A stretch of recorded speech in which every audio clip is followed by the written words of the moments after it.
Jadi kita harus sepakat bahwa perjanjian baru berkata Bapa mencari atau menghendaki penyembah yang benar.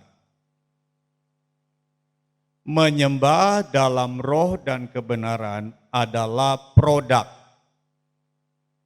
Produk dihasilkan dari penyembah yang benar. Listen to me. I tell the truth. Supaya kita tidak salah. Kalau kita salah, nanti yang kita persiapkan adalah nyanyiannya, produknya. Yang kita persiapkan adalah tehilimnya, mazmurnya. Saya mau berkata apa di tengah jemaat? Dan terkadang kita lebih fokus di situ. Saya mau nyanyi 10 lagu. Itu produk. Produk itu dihasilkan dari orang yang dibenarkan. Jadi Bapa mencari penyembah benar. Orang, bukan produk. Halo? Kalau Bapak hanya cari produk, maling juga bisa nyanyi. Penjahat juga bisa nyanyi. Orang habis perkosa orang di jalan juga ke gereja bisa nyanyi. Kalau hanya produk. Tapi Bapak tidak cari produk. Belum tangkap. Jadi fokusnya harus jelas ya. Jangan sampai kita salah nih. Bapak cari penyembah, bukan penyembahan. Jangan salah. Nah, ini harus jelas nih. Nah, kalau penyembahnya sudah benar, otomatis penyembahannya Bapak berkenan. Nah, itu dia. Tapi kalau penyembahnya error, ya produknya error. Karena Yesus berkata, pohon yang baik menghasilkan buah yang baik. Pohon yang error, buahnya error. Jadi orang melayani di gereja tapi hidupnya error, berarti dia memang error. Oh, pelayanan saya kacau Pak, tapi hati saya mah baik. Bullshit. Tidak begitu. Karena produknya mesti baik. Oh, kata-kata saya yang busuk Pak, kotor Pak, hati saya mah suci. Ha! Nenekmu. Tidak begitu. Tidak begitu. Tidak. Sumber asin, ya produknya asin. Sumber manis, ya produknya manis. Tidak bisa sumbernya tawar keluar asin. Tidak mungkin. Ya, tidak mungkin.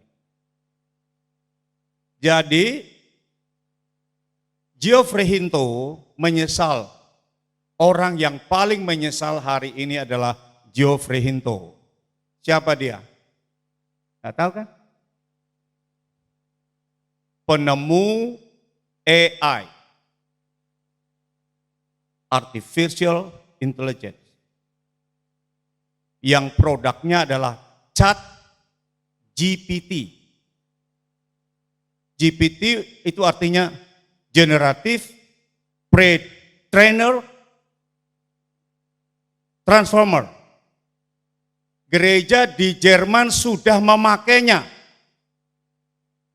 dengan produk ChatGPT yang khotbah bukan lagi pendeta, tapi patung avatar. Ya itu sekarang sudah terjadi. Lalu apakah Bapa di surga mencari patung untuk menyembah? Tidak begitu. Tapi dunia makin gila kan sekarang. Bayangkan ibadah menggunakan teknologi ChatGPT Yang khotbah Avatar. Dan 300 orang hadir dalam ibadah itu. Dan yang khotbah patung. Yang direkayasa seperti orang jenius. Mengerikan ya sekarang ya. Kalau itu hanya di dunia teknologi ya kita sambut. Karena artificial intelligence ini kan diperlukan. Nanti dokter-dokter termahal di dunia akan nganggur loh. Sudah tahu dokter termahal di dunia? Bukan ahli bedah. Bukan ahli saraf. Bukan. Bukan yang pintar bedah-bedah orang, bukan. Dokter yang termahal di dunia, bisa sekali dia melakukan tindakan, bayarannya miliaran, satu kali. Bukan 300 ribu, 500 ribu. Bukan. Siapa dokter itu? Yang bisa membaca semua hasil pemeriksaan. Misalnya radiologi, contoh sederhana saja. Yang bisa membaca itu yang mahal.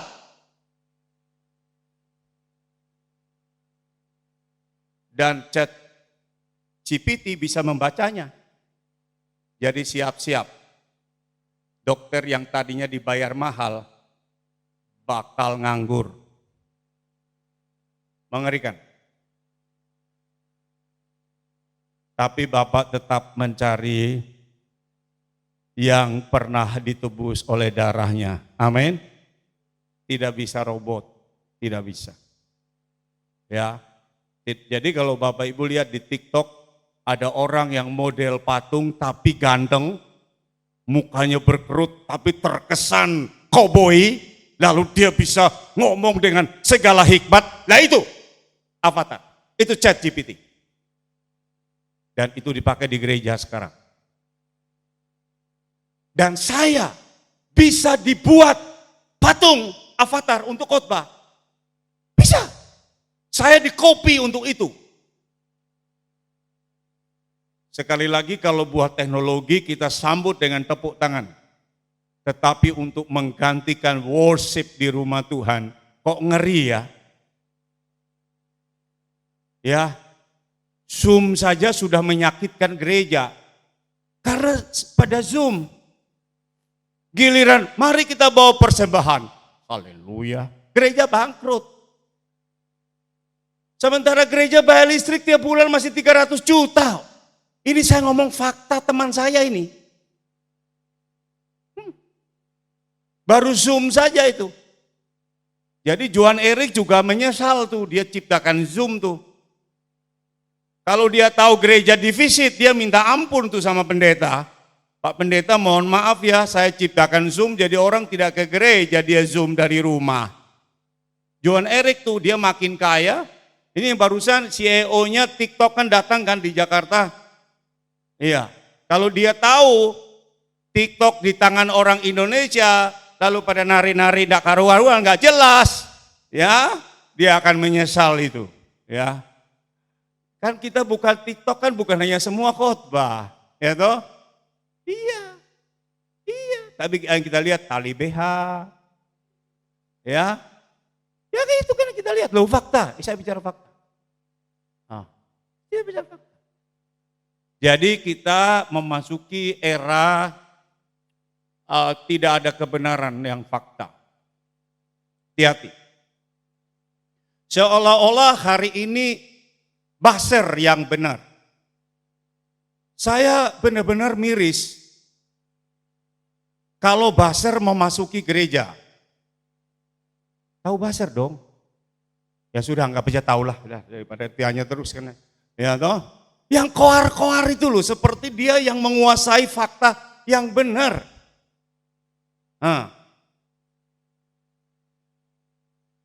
Yang pengikutnya sampai jutaan itu loh.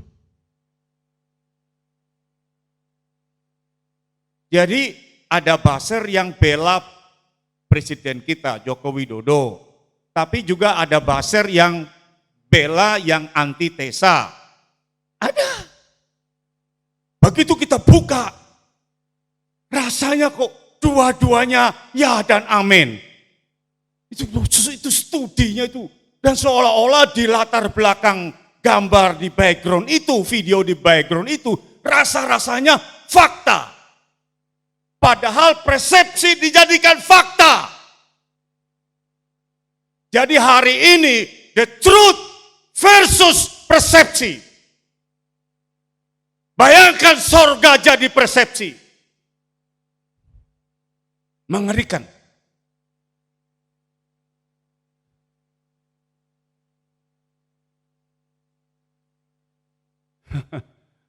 Ya. Mengerikan sekarang. Dan buzzer itu bukan hanya di sini, di seluruh dunia. Nanti lama-lama di universitas ada jurusan buzzer. Yang tukang ngomong itu loh, dia punya akun tukang ngomong. Ngomong tentang politik, tentang Indonesia, tentang KPK. Dia punya TV, dia punya channel, dia bicara itu, politisinya kalah. Itu dia namanya buzzer. Dia bela kepentingannya. Saya tidak tahu dibayar atau tidak ya, saya tidak tahu itu ya. Karena saya bukan dari Badan Pemeriksa Keuangan yang mendeteksi rekening orang ya toh. Ya, bukan. Tetapi truth versus persepsi. Persepsi itu kan pandangan orang. Kata dia. Padahal hukum kan bicara fakta. Bukan prediksi, bukan analisa, bukan riset. Kalau fakta tidak perlu diriset. Lazarus mati bangkit itu fakta. Tidak perlu riset. Believe or not itu aja. Amin. Haleluya. Jadi ini kita memasuki era yang seperti ini. Media sosial itu seperti tumpahan air dari langit. Tidak ada yang bisa menghindar. Kecuali Anda berniat untuk tinggal di hutan tanpa listrik. Dan tanpa internet. Kecuali Anda berniat. Saya dukung. Mengerikan sekarang. Bahkan kitab suci sekarang bebas ditafsir orang. Ya, baptisan jadi pertengkaran di media secara luas. Perkawinan, perceraian dibuka secara luas. Dulu kan itu berita privat di gereja. Ya. Begitu Bapak politisi itu mengutip bahwa perceraian memang tidak boleh. Tapi kalau satu pihak bercerai maka boleh, itu jadi masalah besar. Maka banyak suami yang ingin kawin lagi, doanya adalah biarlah istriku ketangkap dengan mantannya. Kalau ketangkap kan dia boleh bebas, dia ceraikan dan dia kawin lagi. Loh, tidak tahu ya? Kalau itu viral ya? Tidak tahu. Ayat itu diangkat oleh mantan pejabat loh. Untuk menceraikan istrinya. Tidak boleh cerai, yes. Kecuali berzina.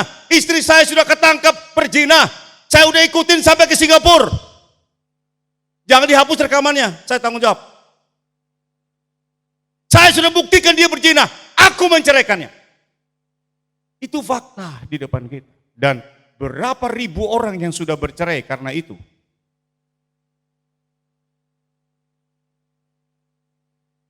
Iya. Mengerikan. Berita terdahsyat 2023 adalah Gojek dijadikan chatting pacaran. Gojek loh. Dan yang terdahsyat adalah cewek selingkuhannya ditato di belakang. Wajah ceweknya. Lah bayangkan waktu dia tidur dengan bininya. Bayangkan, ada satu di pelok, ada satu di punggung. Mengerikan kan? Loh, ini fakta. Loh, ini apa hanya saya yang tahu, tapi Anda rohani semua? Atau apaan sih? Kok semua kayak bego ya tidak tahu ya? Tahu dong, tahu. tahu, ya tahu. Ya kita berarti kita sama-sama tahu dong. Nah, ini saya hanya mau buktikan bahwa ini saat ini. Jadi kalau kita tidak linear dengan the truth, ada banyak orang yang imannya goyah bukan karena setan, tetapi karena handphonenya. Sekali lagi, imannya menjadi goyah bukan karena genderuwo. Bapak-bapak goyah bukan karena genderuwo, tapi karena gara-gara handphonenya 3, 2 di kantor, 1 bawa pulang. Itu persoalannya. Wah, kita memang harus memakai baju sirah iman.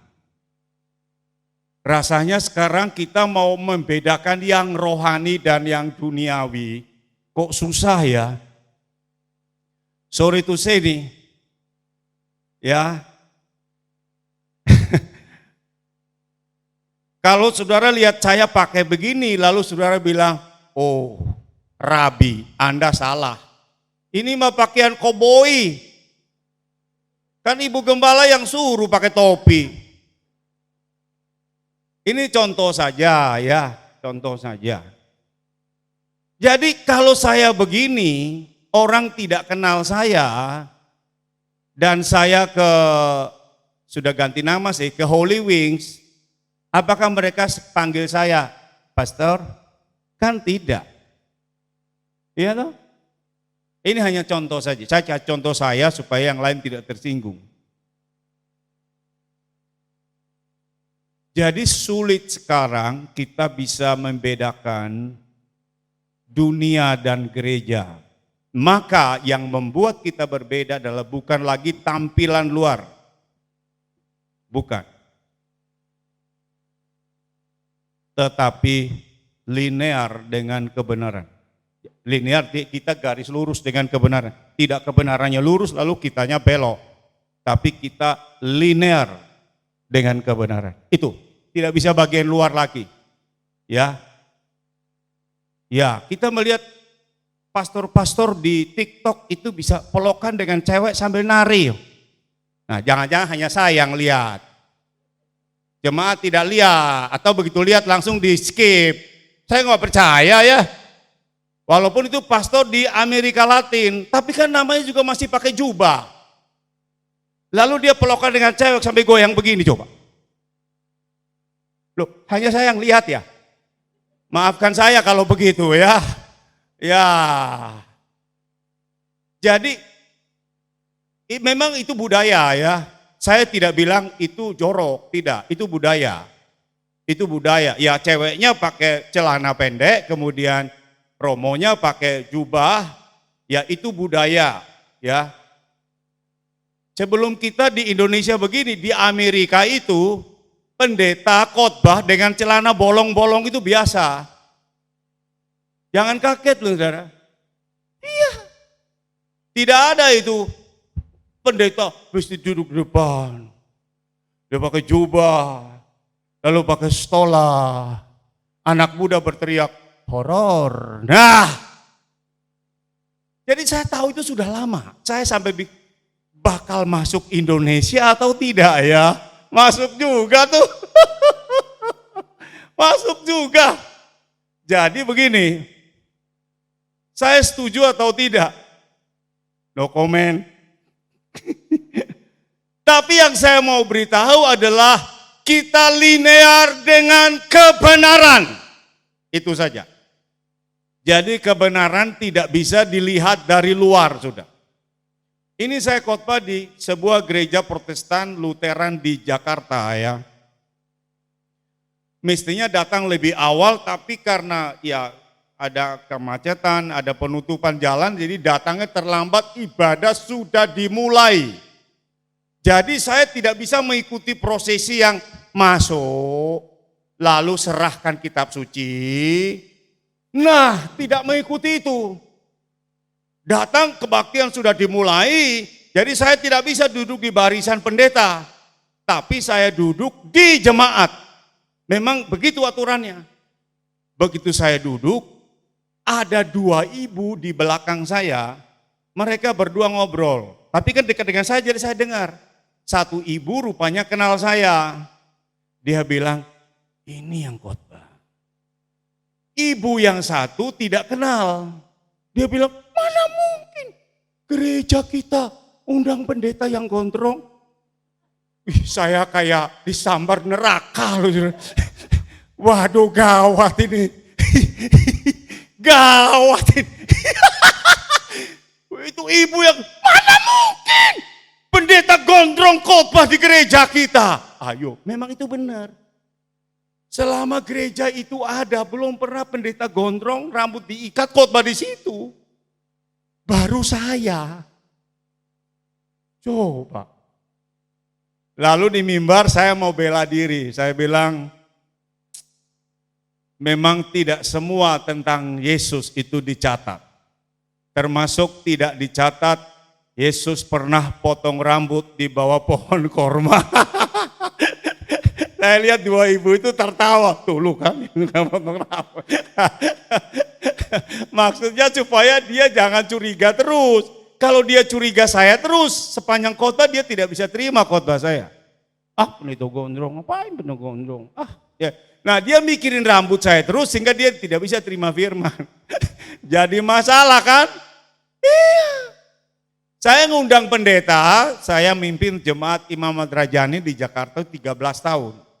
Ngundang pendeta dari desa dengan tujuan kita mau kasih persembahan buat gerejanya. Jadi dia khotbah, kita kasih semua persembahan. Pendetanya lupa nutup roseteng celananya. Jadi sepanjang khotbah jemaat bilang, itu lah mau gimana lagi? Masa lagi khotbah saya ke mimbar saya tarik rosetengnya, kan tidak bisa. Jadi sepanjang khotbah itu jemaat sampai, maksudnya suruh siapa mau betulkan begitu? Sebenarnya sopan, cuman baju yang di dalam itu keluar di roseteng, keluar begini. Jadi kan bajunya keluar, jadi kan tidak bagus lihatnya. Rame itu. Nah sekarang kalau jemaat ramai begitu, apakah mereka bisa terima khotbahnya? Yang diributin celananya nggak ditutup kok. Nah kalau begitu kan susah itu ya. Itu makanya ada hamba Tuhan senior di Jakarta ya. Kalau dia lagi khotbah, orang pergi ke toilet berdiri, dia bilang begini, setan duduk. Yang pergi ke toilet setan. Karena memang kadang-kadang hal-hal itu akan mengganggu. Ini yang lebih parah lagi dalam nama Tuhan Yesus. Lebih parah lagi ini, saya alami di Jakarta. Ini kan pendeta kan suka PowerPoint-nya dengan gambar-gambar kan sudah disiapkan di laptop kan. Dia khotbah dia pencet keluar. Tahu, dipencet keluar gambar cewek telanjang. Dalam nama Yesus. Saya di mimbar, tidak dusta. Dia bingung tuh dia pencet. Oh ini teman saya kurang ajar, dia kirim ini, saya salah pencet. Mohon maaf jemaat. Teman kirim. Wong lu udah setting khotbah di situ, kok teman kirim bisa masuk ke situ bagaimana? Teknologi hati-hati ya. Hati-hati. Itu saya juga tidak tahu bagaimana kok dia pencet itu tiba-tiba keluar di layar. Keluar di layar LED gede, keluar putih mulus montok. Mohon maaf, ini terjadi di gereja. Apa coba? Mau apa? Kalau teman tunjuk pribadi ya saya tidak mungkin ngomong. Ini semua jemaat lihat. Dan memang diralat. Ini temennya yang kirim. Belum sempat dihapus, kepencet. Ya sudah. Kita 5% percaya, 95% tidak percaya. Daripada kita mikirin itu lalu tidak terima pesannya. Apalagi dia lagi menyampaikan pesan gereja dalam pelayanan misi. Ya. Jadi sekali lagi kita harus linear dengan kebenaran. Amin. Secara cepat kita melihat Kejadian 1 ayat 1. Jangan dipikirin loh ya. Kotor tuh dipikirin. Ya tuh. Terus ditanyain gambarnya gimana lagi pendeta? Awas. Awas. Kejadian 1 ayat 1. Saya baca dalam bahasa aslinya. Beresit bara Elohim et hashamayim ve'et haaretz. Pada mulanya Tuhan menjadikan langit dan bumi. Kejadian 1 ayat 1. Jadi kalau kita nyembah Tuhan karena kita sembuh, itu boleh. Yahweh Rafa. Kita sembah Tuhan karena Tuhan penyedia, memberkati kita, memelihara kita. Itu fakta. Itu fakta. Minggu saya di Surabaya ya khotbah 4 kali di YHS Church. Wah, saya diberkati. Jadi saya bukan hamba Tuhan yang datang khotbah lalu menjadi berkat. Itu kesaksian jemaat itu loh. Ya, senior pastor, suami istri senior pastor ya, sang istri senior pastor juga. Itu kanker usus, ususnya dipotong, yang potong bilang begana, ibu, sorry to say ya, ibu hidup hanya 11 bulan, tapi ternyata tidak, sehat. Sudah bertahun-tahun dan hari ini melayani dengan on fire. Menciptakan lagu untuk mujizat itu. Jadi kita bicara Yahweh Rafa itu fakta. Ya. Rumah tangga yang hancur dipulihkan lalu mereka jadi penyembah itu fakta. Tetapi kadang kita lupa. Nah, kemarin saya bicara di The Full Gospel Businessman Fellowship International Tomang chapter. Lalu yang bersaksi seorang anak muda namanya Yohanes Irawan. Irawan atau Irwan, pokoknya antara itulah ya.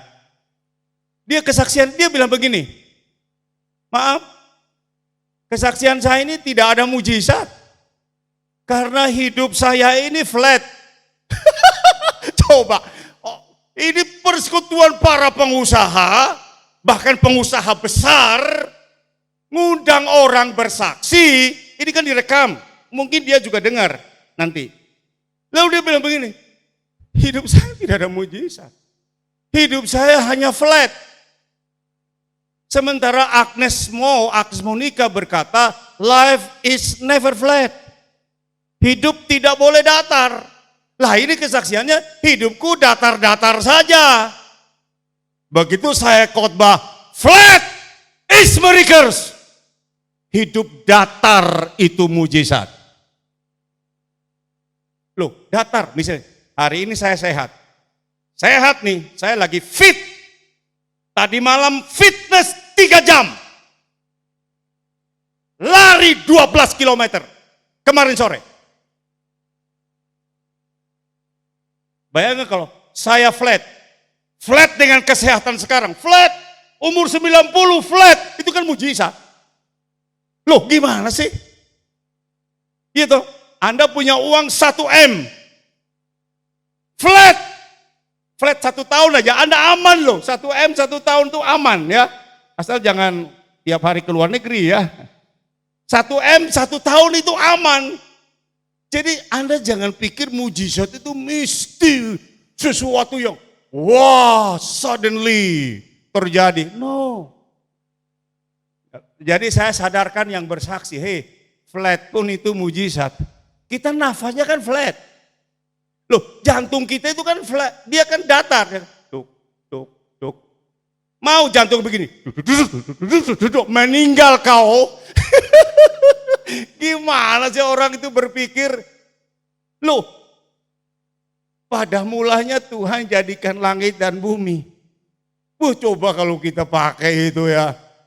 Begitu injak bumi, wow, dahsyat Tuhanku. Begitu lihat langit, apalagi bisa ngintip sorga. Tuhanku luar biasa, amin. Masalahnya kita hanya berpikir pada Tuhan, aku meyucien, tidak punya duit, ya itu jadi masalah.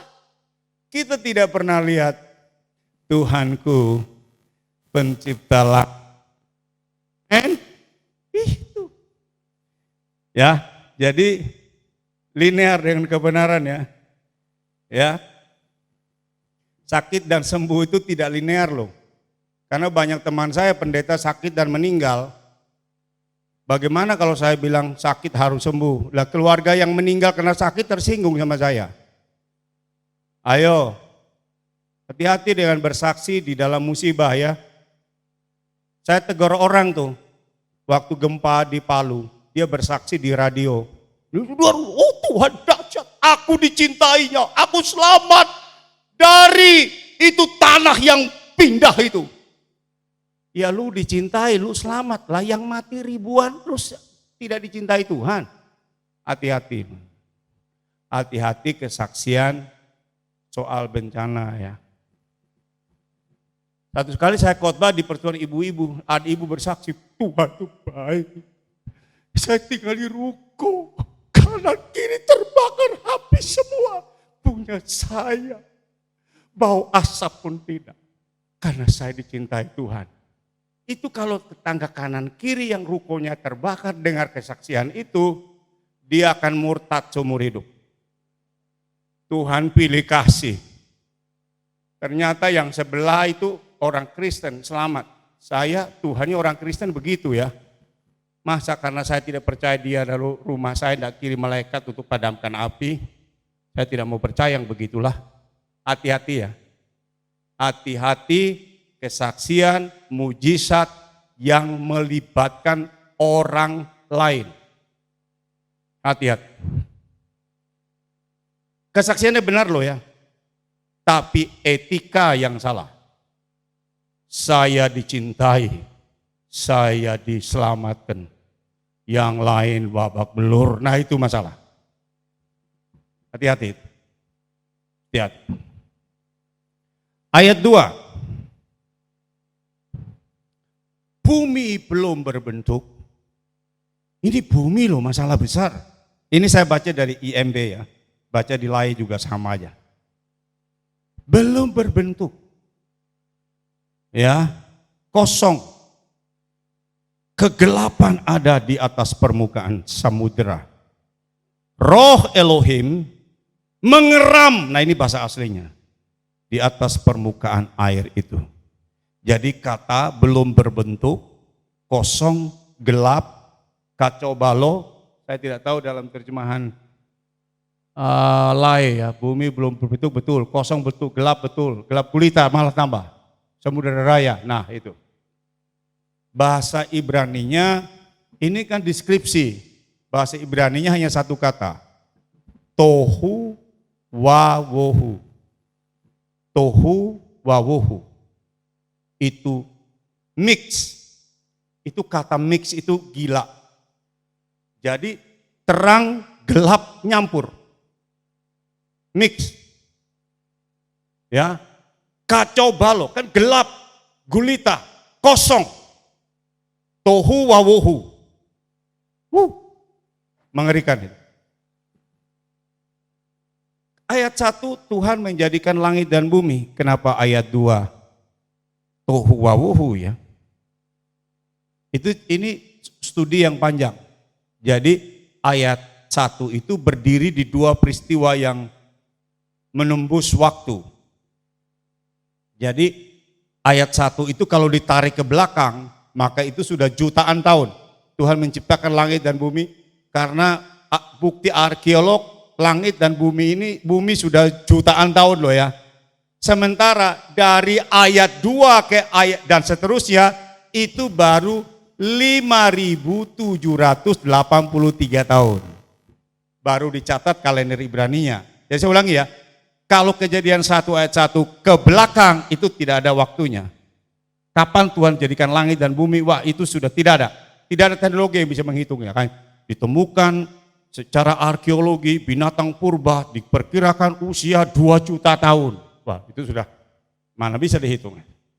Maka kalender Ibrani hitung dari ayat 2 itu. Yang dulu diciptakan itu tohu wawuhu, hancur. Lalu Tuhan akan memulihkan. Jadi kata bara di ayat 1 adalah Tuhan yang menciptakan yang tak terukur dengan waktu. Dan juga bara adalah Tuhan memperbaiki yang dulu diciptakan itu yang rusak sekarang diperbaiki. Jadi Kejadian 1 ayat 2 dan seterusnya bukan Tuhan menjadikan langit yang baru dan bumi yang baru. Salah bacanya. Bacanya salah. Itu sudah ada tapi ini ada kacau balau. Maka saya berikan referensi ya. Ayat 4 Tuhan memisahkan. Jadi mix dipisahkan. Ayat 6 Tuhan memisahkan. Baca di kitab suci saudara. Ayat 7 Tuhan memisahkan. Ayat 14 Tuhan memisahkan. Ayat 18 Tuhan memisahkan. Jadi Tuhan hanya pisah-pisahkan yang mix ini. Yang kacau balau ini ditata kembali. Nah, supaya paham ya. Nah, tohu wawuhu kemudian tiba-tiba dipulihkan. Caranya gimana? Roh Kudus melayang-layang, mengeram. Lihat dahsyatnya di situ ya.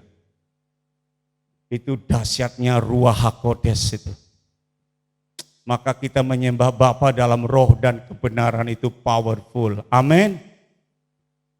Jadi kalau bumi dengan segala isinya yang hancur, Roh Kudus bisa memulihkan segala perkara. Masa hidup kita sebagai penyembah Bapa dalam roh dan kebenaran, lalu hidup kita tidak bisa dipulihkan, kan tidak mungkin. Ayat 3 secara cepat. Jadi garis bawahi kata tohu wawuhu. Ini penting ya. Ya. Ayat 3 berkata, lalu Elohim berfirman, jadilah terang, maka terang itu jadi. Veshi omer Elohim, yesi or ve or. Itu bahasa aslinya.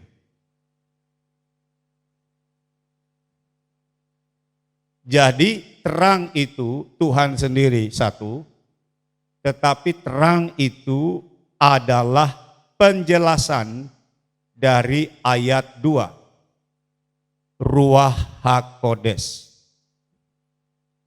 Supaya jemaat langsung mengerti ya, tidak usah studi lama-lama, ini kan bukan seminar. Terang yang sama, api yang sama namanya Leheva, turun di atas 120 orang waktu berdoa di kamar loteng Yerusalem. Amin. Dan biarlah, itu api kan di atas kepala. Tapi sekarang api itu stay dwelling in your heart. Amin. Itu mesti mengertinya seperti itu. Mengertinya harus seperti itu. Jadi sebenarnya penyembahan itu adalah korban. Tapi bukan lagi hewan dibakar, bukan. Tetapi adalah hidup kita. Karena ada api di dalam kita. Amin. Saya akan tutup dengan 2 penyembahan.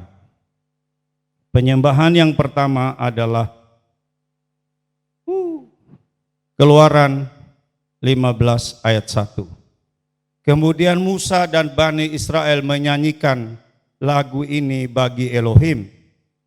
Mereka berkata, aku akan bernyanyi bagi Elohim, bagi Tuhan. Sebab dia agung mulia. Kuda dan penunggangnya telah dilempar ke laut. Ini tentang Firaun dan tentaranya. Praise and worship in desert. Perhatikan, ini spesial karena apa? Mose Bani Israel. Baca kitab suci itu mesti mikir ya, tapi tidak pikir juga nggak apa-apa. Buat apa ada pengkhotbah? Pengkhotbah biar dia yang mikir dan dia ngasih tahu jemaat ya. Jemaat sudah mikirin bawa perpuluhan, bawa persembahan, suruh mikir lagi kitab suci ya. Jangan nggak usah mikir, saya yang mikir, saya kasih tahu ya. Mose dan Israel yang perang, yang anak muda yang bisa pegang senjata 600.000. Itu belum hitung remaja, bayi, kaum lansia, dan perempuan. Maka dalam catatan bilangan itu mungkin sekitar 2 juta orang. Ada yang bilang 3 juta. Jadi benihin dengan 1 juta orang di Ancol itu kecil. Musa dengan 2 juta orang. Worship Lord.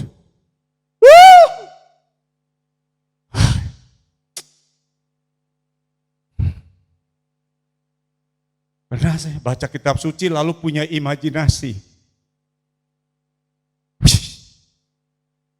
Musa dan Israel. Biasanya kita baca Mazmur Daud, dewean, nyembah Tuhan, gigit nyamuk. Itu orang nyembah sendiri juga bagus sih.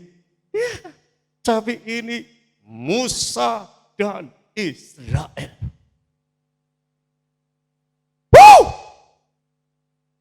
Moses and the all people of Israel worship Lord. Tangkap nggak itu? Lalu hari ini Anda nggak mau menyembah Tuhan, terserah. Tapi pernah jutaan orang nyembah Tuhan di gurun. Kita hari ini diselamatkan, dipulihkan, ditebus oleh darah Yesus. Kita mau tidak sembah Tuhan, terserah. Tapi sejarah mencatat Musa dan jutaan orang worship Lord. Tangkap itu. Kalau kita masih ogah nyembah Tuhan, salah. Saya itu dari Harmoni ya, sampai di lampu merah Cideng, masuk busway. Waduh, sesudah khotbah ini, hari Jumat pagi, before office kan saya khotbah itu di Pasar Baru sana. Wah, masuk busway. Kalau tidak ada polisi, saya masih beruntung. Begitu masuk, polisinya keluar. Jadi waktu saya buka kaca, dia lihat saya, jalan saja Pak. Ayo, tidak ada keterangan apapun. Jalan. Ayo coba tebak kenapa saya disuruh jalan. Apa dia polisi Ambon Kristen? Dia juga nggak tahu saya pendeta. Saya lagi menangis. Pegang setir tapi air mata. Lagi nyembah Tuhan. Salah masuk. Mestinya ke kiri masuk busway. Jadi kalau Anda lagi nyembah Tuhan, salah jalan, yakinlah Anda selamat. Enggak, itu bukan kebenaran, ini pengalaman saya. Jadi polisi berhenti, saya buka kaca, dia lihat saya menangis. Dia pikir begini, ini orang gondrong, brewok, tapi hatinya rinto ya. Daripada dia urusan sama orang menangis, suruh jalan. Saya percaya itu hadirat Tuhan. Membuat dia tidak bisa tilang saya. Dia akan tilang saya tidak bahagia seumur hidup. Saya lagi in the presence of the Lord, di jalan. Kalau saudara ingat kebaikan Tuhan, lalu cengengesan. Ini saya ini jarang nangis. Kok bisa ya? Saya ingat suatu perjalanan, plek, sampai situ, nangis.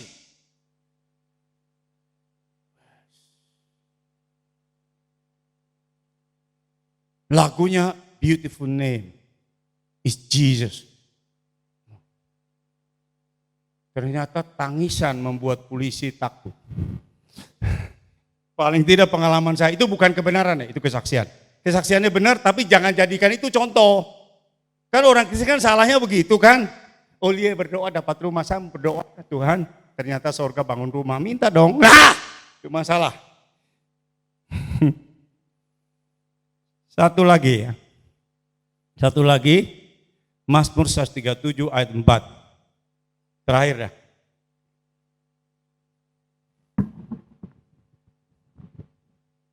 Worship from the river of Babylon. Ada lagunya? Ketik ya di YouTube nanti ya. From the river of Babylon. Nanti keluar lagunya. Itu kalau bayangin ya nyanyi. Kita bayangin ini ya, saya baca dulu. Bagaimana kami menyanyikan lagu tentang Tuhan Elohim di tanah asing. Ini pasal air mata. Mereka lagi duduk-duduk di tepi sungai Babylon sebagai ditawan, dibuang 70 tahun. Mereka bilang, Tuhan, bukan tanah perjanjian hasilnya. Bukan. Bukan tanahnya. Tapi kami tidak bisa menyembah seperti waktu di Sion. Take us home to worship Lord. Bawa kami pulang untuk menyembah Tuhan. Kitanya sudah pulang malah tidak menyembah. Mereka masih di negeri asing. Mereka menangis di tepi sungai Babylon. Elohim